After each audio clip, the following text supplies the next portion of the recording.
নমস্কাৰ, মই দিলহৰ আপোনালোকক অন্য এটা ভিডিঅ'লৈ স্বাগতম জনাইছোঁ। আজি মই উপস্থিত আছোঁ আমাৰ গাঁৱৰ নিবাসী শ্ৰীযুত পুতুল ডেকাৰ বাসগৃহত আৰু আজি পুতুল ডেকাৰ শুভ বিবাহ। গতিকে তাৰে কিছু বিয়াৰ পৰিৱেশ আপোনালোকক দেখুৱাবলৈ চেষ্টা কৰিছোঁ। ভিডিঅ'টো অলপ দীঘল হ'ব, গতিকে আপোনালোকে চাব বুলি মই আশা ৰাখিলোঁ। তেনেহ'লে আহক। এয়া বিয়াৰ পৰিৱেশ। সন্মুখৰ ভাগত আপোনালোকক এয়া দেখুৱাবলৈ চেষ্টা কৰিছোঁ। পেণ্ডেলৰ সন্মুখৰ ভাগৰ গেটৰ এয়া পৰিৱেশ। বিয়া বুলিলে আমাৰ অসমীয়া পৰম্পৰা অনুযায়ী কলপুলি মালা আদিৰ প্ৰয়োজন হয় আৰু আমাৰ অসমীয়া পৰম্পৰা অনুযায়ী এয়া সুন্দৰভাৱে সজাইছে আৰু ভিতৰত এয়া ভকত বৈষ্ণৱসকলে ধৰ্মীয় কাৰ্যসূচী আৰম্ভ কৰিছে। প্ৰথম কাৰ্যসূচী পাঠৰ অনুষ্ঠান আৰু এয়া অতিথিবৃন্দসকল আহি আছে, স্থানীয় ৰাইজ আহি আছে। পুতুল ডেকাৰ বাসগৃহত আজি বিয়া উপলক্ষে তেখেতৰ বিয়া। তেখেত এজন আমাৰ সমাজকৰ্মী, লগতে আমি তেখেতক পাঠাচাৰ্য আৰু নামাচাৰ্য আদিৰ আসনতো দেখিছোঁ। তেখেতে বিভিন্ন সামাজিক অনুষ্ঠানৰ লগত জড়িত হৈ থাকে। গতিকে তেখেতৰ এই বিবাহ অনুষ্ঠানত আমি সকলোৱে আজি উপস্থিত আছোঁ। যিহেতু বিয়া, গতিকে দৰাক নোৱাব লাগিব। গতিকে এয়া স্থানীয় আয়তীসকলে পানী তুলিবৰ কাৰণে ভকত বৈষ্ণৱৰ ওচৰত এয়া আশীৰ্বাদ বিচাৰিছে। এয়া বিয়া ৰভাতলিৰ দৃশ্য। ভিতৰৰ সুন্দৰভাৱে সজাইছে পেণ্ডেল আৰু এয়া ৰাইজসকল আহি আছে, বিভিন্ন অতিথি আহি আছে। তাৰ লগে লগে আপোনাৰ এয়া ৰন্ধন প্ৰকৰণত ব্যস্ত হৈ আছে। অন্য ছাইডত এয়া ৰন্ধন প্ৰকৰণ সম্পূৰ্ণভাৱে ব্যস্ত হৈ আছে আৰু অলপ পিছতেই এয়া পানী তুলিবৰ কাৰণে আয়তীসকলে ওলাইছে পানী তুলিবৰ কাৰণে। গতিকে আহক পানী তোলাৰ দৃশ্য আপোনালোকক দেখুৱাওঁ।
ভকত বৈষ্ণৱসকলে ফুল প্ৰসন ভাগ এয়া অনুষ্ঠান চলাই আছে তেখেতলোকে। এই অনুষ্ঠানৰ পিছতে আয়তীসকল আহি পাব পানী তুলি।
পানী তুলি আহি ৰভাতলিত প্ৰৱেশ কৰিছে আৰু কিছু সময়ৰ পিছতে দৰাক নোওৱা হ'ব।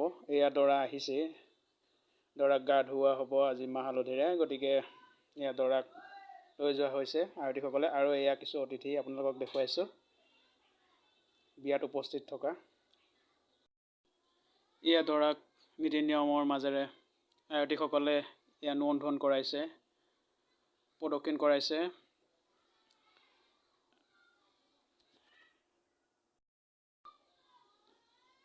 সমূহ আয়তীসকলে এয়া মিলি ঘৰৰ পৰিয়াল সকলোৱে এয়া দৰাক নোৱন্ধন কৰিছে, এয়া নোৱাইছে। অসমীয়া পৰম্পৰা অনুযায়ী বিয়াত দৰা কইনাক নোওৱা হয়। গতিকে এয়া আমাৰ সমাজৰ ৰীতি নীতি অনুসৰি এয়া গা ধুওৱা হৈছে দৰাক সামাজিক ৰীতি নীতি নিয়ম মতে। যিহেতু বিয়া, গতিকে দৰাই নোৱন্ধন অলপ সহ্য কৰিবই লাগিব যিহেতু। আৰু এয়া আয়তীসকলে বিভিন্ন হাঁহি ধেমালিৰে এয়া দৰাক নোওৱাইছে। দৰাই অলপ খবৰ হৈ গৈছে আৰু, যিহেতু নোৱন ভালকৈ দীঘলীয়া হৈছে। গতিকে এয়া নোৱন্ধনৰ কাৰ্য সমাপন কিছু সময়ৰ পিছতে শেষ হ'ব। শেষ হোৱাৰ পিছত ইয়াত আমাৰ ভকত বৈষ্ণৱসকলে তেখেতক শুভকামনা জ্ঞাপন কৰিছে, আশীৰ্বাদ প্ৰদান কৰিছে। তেখেতৰ যুগ্ম জীৱনৰ আজি যিহেতু বিয়াৰ দিন, গতিকে আমি সকলোৱে মিলি তেখেতক আশীৰ্বাদ আৰু লগতে মৰম আৰু শুভকামনা জ্ঞাপন কৰিছোঁ আমি সকলোৱে মিলি। তেখেত আমাৰ বৰকলা পাঠক সমাজৰ ছেক্ৰেটাৰী, আৰু গতিকে আমি সকলোৱে মিলি তেখেতৰ অনুষ্ঠানত আমি উপস্থিত আছিলোঁ। আৰু তেখেতেও এয়া সেৱা ধৰিছে ভকত বৈষ্ণৱৰ আগত, আৰু ভকত বৈষ্ণৱসকলেও তেখেতক আশীৰ্বাদ প্ৰদান কৰিছে। এয়া তেখেতৰ মাতৃৰ লগত মই ভিডিঅ'ত বন্দী কৰি ৰাখিলোঁ। ভিতৰত অলপ পোহৰ কম আছিল, গতিকে অলপ অসুবিধা হৈছে। তথাপিতো ভিডিঅ'টো ভিতৰতে প্ৰস্তুত কৰিবলগীয়া হ'ল, কাৰণ তেখেতৰ মাতৃ অলপ অসুস্থ। গতিকে আৰু এয়া তেখেতলোকৰ পৰিয়াল পৰিজন সকলোৰে লগত এয়া পুতুল ডেকা আপোনালোকক এয়া দেখুৱাবলৈ চেষ্টা কৰিছোঁ মোৰ ভিডিঅ'ৰ জৰিয়তে। পুতুল ডেকাৰ এয়া পৰিয়াল, আত্মীয় স্বজন সকলো উপস্থিত আছে। এয়া একেলগে মোৰ ভিডিঅ'ত বন্দী কৰি ৰাখিলোঁ। যিহেতু বিয়া, গতিকে বেনপাতি নহ'লে কেনেকৈ হ'ব, আৰু সকলোৱেতো নাচিবই লাগিব এপাক। গতিকে সকলোৱে মিলি এয়া পূৰা ফূৰ্তি কৰিছে তেখেতলোকৰ বিয়া অনুষ্ঠানত, পুতুল ডেকাৰ বিয়া অনুষ্ঠানত। এয়া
আছোঁ সন্ধিয়া ভাগৰ দৃশ্য পুতুল ডেকাৰ বিবাহ অনুষ্ঠানৰ।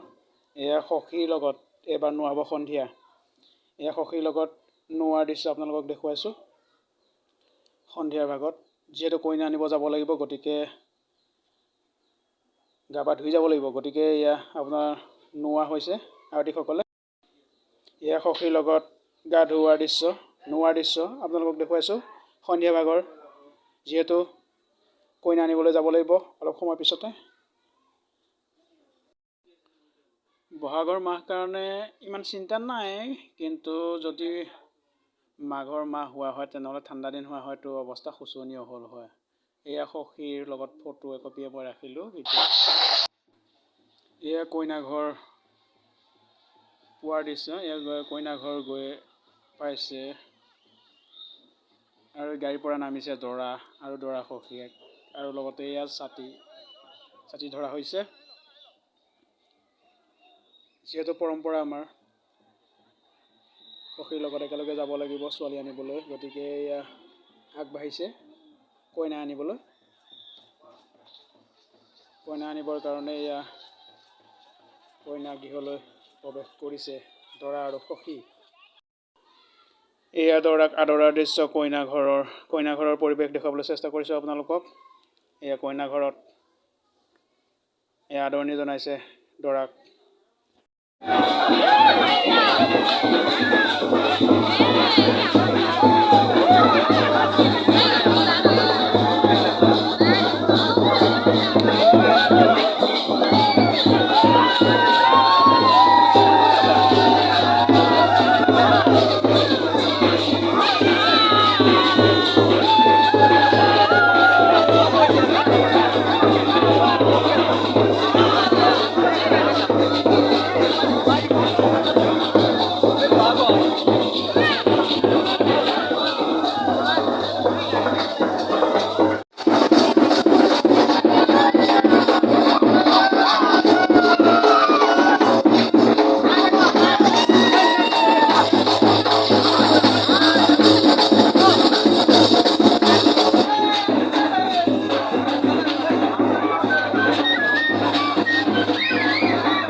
দৰা আহি পেলাই বহি আছে কইনাৰ ঘৰত, সমাজৰ মাজত কইনাৰ কাৰণে অপেক্ষা কৰি আছে। কইনা কিমান সময়ত আহে ঠিক নাই, তথাপিতো বহিবই লাগিব, ধৈৰ্য ধৰিব লাগিব।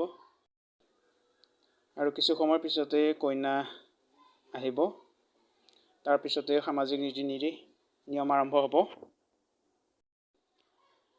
ফাইনেলি এয়া ওলাই আহিছে কইনা সমাজৰ মাজলৈ।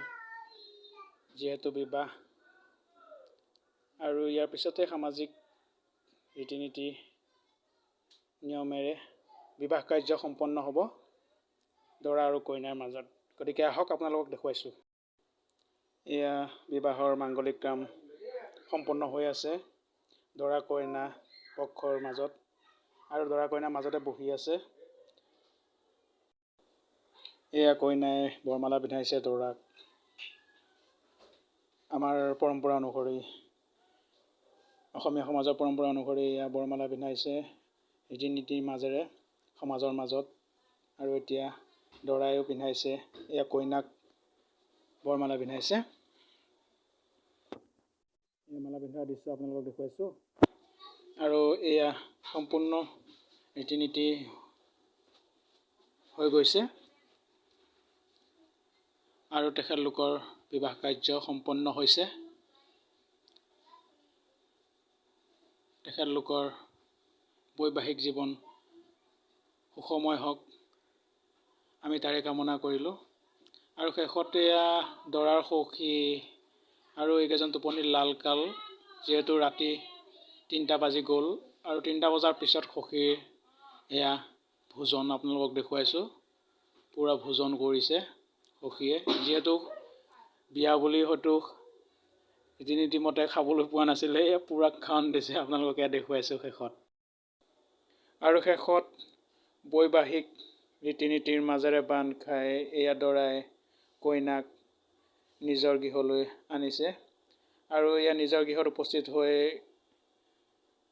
সামাজিক ৰীতি নীতি নিয়ম মতে আদৰণি জনাইছে দৰা কইনাক।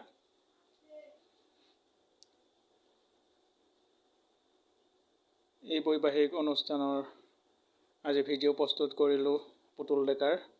গতিকে আজিৰ ভিডিঅ' ইমানেই। পৰৱৰ্তী অন্য এটা ভিডিঅ'ত লগ পাম। গতিকে আজিলৈ মই বিদায় লৈছোঁ।